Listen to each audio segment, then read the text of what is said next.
One area of prepping that has bothered me the most is coming up with a means to cook. I could have a ton of beans and rice, but they won't do me any good if I can't cook them.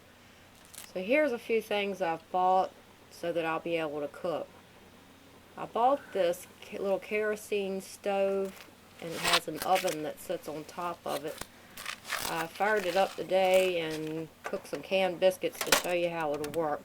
It really is not a fair representation of this stove and oven because it was a bit windy and I didn't have the wicks trimmed evenly, so it wasn't firing like it should, but it baked the biscuits in spite of it.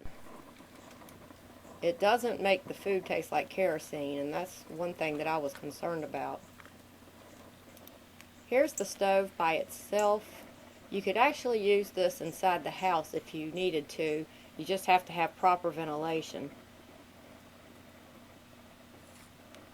This stove uses 16 wicks, and you don't need any special type of wicks to use with it.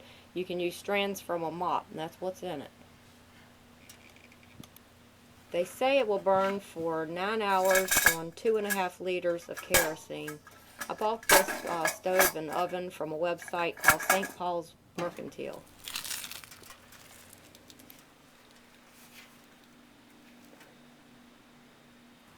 The oven is real nice, but it was a pain in the butt to put together.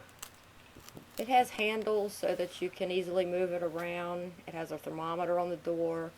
I'm not exactly crazy about the way the handle is designed, but it has a double wall construction, and the roof of the oven is curved, so I think that helps circulate the air inside better.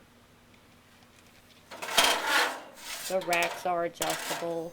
This isn't your standard camping oven. It's a little nicer than that. I believe most of the camping ovens are a single wall construction where it's just a metal box. This one has the double wall so that the air can move through it, and it probably helps insulate it better. And if I run out of kerosene, I can use the oven on top of another stove I bought. I bought a little cast iron wood stove from Lowe's, but I've also seen these at Harbor Freight, and I believe Harbor Freight is the better deal.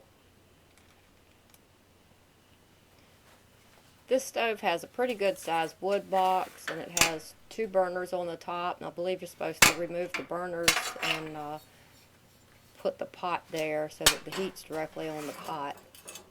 It has a built-in damper.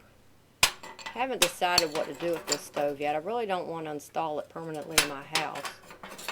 So for now, I'll just have it on a dolly. If I have to, I can push it out on the driveway and use it out there. I fired up this stove when I bought it, and it really put out some heat. But in the name of efficiency, I think I want to build a rocket stove because I don't like to chop wood. So that's some stoves I have for cooking. I want to give a shout out to Janet.